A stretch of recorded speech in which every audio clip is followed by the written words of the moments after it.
Welcome to another JournalNow.com high school football video coaches clipboard edition. My name is Joe Serrera, and I'm joined again by Reagan Raiders head coach Josh McGee. Josh, thank you again for taking the time to join us. Yeah, good morning, Joe. Thanks for having me. Your team's only loss was 40-34 to a very good Grimsley team on the road. You bounced right back with a win over Charlotte Myers Park, another strong program. What did your guys learn from that Grimsley game that allowed you to come back and take care of business against Myers Park? Yeah, I think it was a combination of a lot of things that were, obviously learned that night, but just the importance of trying to play a complete game, Mm-hmm. playing a four-quarter football game. And, through three games, we still haven't done that yet. Mm-hmm. Against Myers Park, we're down 14-0 at halftime, Mm-hmm. whereas against Grimsley, we're up 26-21 with, tons of momentum. So, still trying to find ways to play a complete game. And play for 48 minutes, but it's still early in the season, and it's a good group that we have, and they enjoy competing every day, and we'll put it together. You talk about it being early in the season. You guys had an off week after that Myers Park win to get you ready for conference play. What were your team's goals for that off week, and what can you accomplish as a team and a coaching staff? I think for us, it's the bye week has always been all about us. Mm-hmm. Since I've been the head coach here, we gave the guys Monday off, and it kind of worked out well with it being Labor Day. So they had a long weekend to rest and recover, and then we bring our guys in, and we always go Tuesday, Wednesday, Thursday, and we really take really 2.5 of those 3 days and just focus on us. Everything we do in practice is Reagan versus Reagan. Mm-hmm. Things that we do well on offense, trying to fix the things we don't do well. Same on defense, but everything from a competition standpoint is Reagan versus Reagan, and we take the last half of that Thursday practice and introduce the next opponent. So we kind of had a day there to steal to prepare for East, and but it was a productive week, and again, it's always been about us during our bye week. You talked about things being about your team and all of that. You've talked before about team kind of finding its identity, finding out who they are. Has that happened yet with this team, do you think, or is that still a work in progress? Yeah, I think it's still a work in progress, but I think each week that passes, it becomes a little bit more clear of what this group is about. And I think as a whole, this group is gritty. And they're a group they're tough, they're resilient, Mm-hmm. they know how to handle adversity, and I think that comes with having guys on both sides of the ball that have played a lot of football. Mm-hmm. They played a lot of varsity football, which is key. And so I think we're tough, we're gritty, we're able to overcome some challenges that I think young football teams can overcome, especially in tough spots in the game. Mm-hmm. Offensively, we know who we are. We've known who we are from day one, and we run the football. That's our identity on offense, is to be physical and play a brand of football that I don't think you see a lot anymore at the high school level. Mm-hmm. Defensively, we're so experienced over there. That group is tough.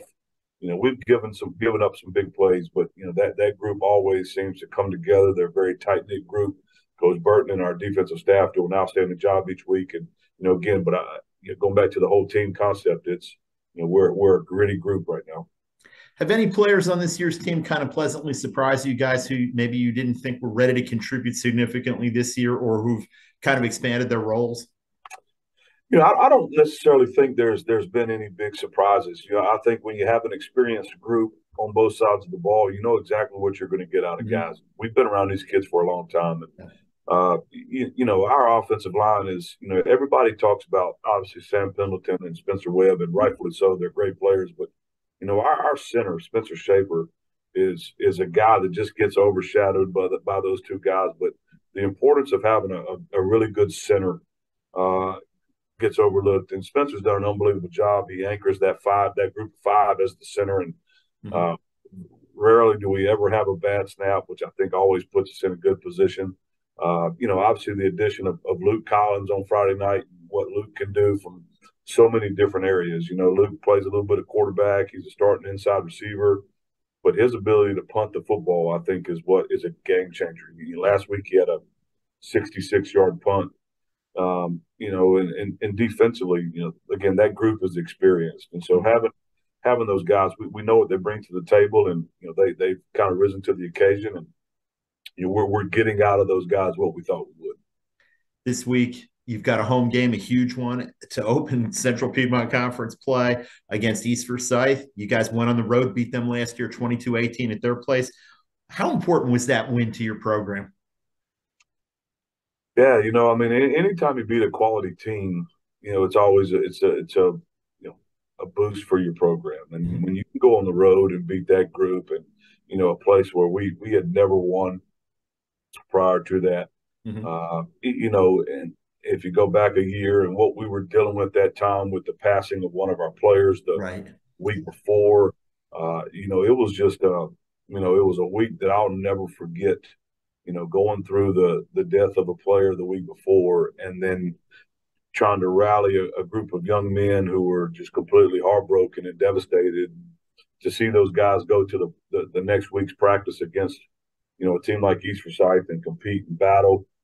Just like I said, something that I'll never forget as a coach. And but the win, I think, really gave us great momentum moving into that league play. And unfortunately, we didn't play well the next week against a really good Glenn team, but found a way to kind of run the table from there. So, you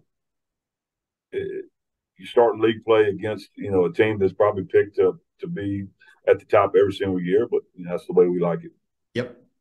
What do you see when you look at this year's East Forsyth team? Obviously, some personnel changes from last year, but they were relatively young last year in a way, like your guys were at some positions, and they've got a lot of guys back.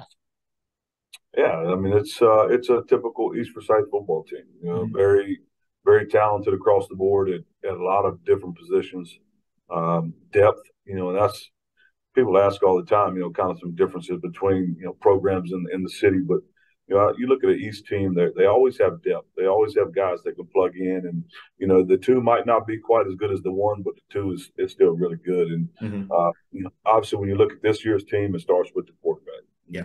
He's I played high school football in the city. I played college football here in Winston. I've seen a lot of football here for a very long time, and he's one of the better quarterbacks that I've seen in my time here. And obviously, everything offensively goes through him. The one thing they don't have is they don't have that dominant running back that they've had in the past that East always has. But the guys they hand the ball to are still extremely serviceable and can beat you. But when they need a big run, they go to the quarterback. When they put it in the air, obviously the ball's in his hands. And defensively, that the inside linebacker, RJ's probably a guy like some of our guys. You feel like you've gone against RJ for forever. Yeah. And, he's like a lifer, but a tremendous football player, and anchors that defense. And so it's again a typical East Forsyth football team that's deep and talented and obviously well coached, and we are definitely prepared for a battle. What do you guys need to do Friday night? What are the keys for the Raiders? I think defensively, we've got to play the best game we've played all year. There's obviously with getting Sean Brown back, there's that adds another element to what they can do. So really have a good idea of what we know they like to do and how they like to do it, and being extremely sound on defense and eliminating the big plays. You go back and you watch their tapes. Everything is a big play. There's not a lot of putting drives together because they don't have to. Yeah. Whether they're throwing the ball 50 yards down the field or he's taking off 80 yards, they're big plays. And so eliminating those big plays, forcing those guys to put some long drives together, getting off the field on third down. And offensively, you're playing a high-powered offense, you're going to have to score points. Yep. When you score points, obviously you got to take care of the football and possess the ball. And, we've got to find a way to be productive in third down situations to keep drives alive and just do what we do. Well, it's going to be a great football game Friday night in Pfafftown.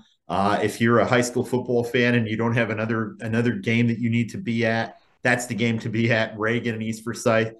Coach Josh McGee, thank you again for taking the time to talk to us about it. Thanks, Joe.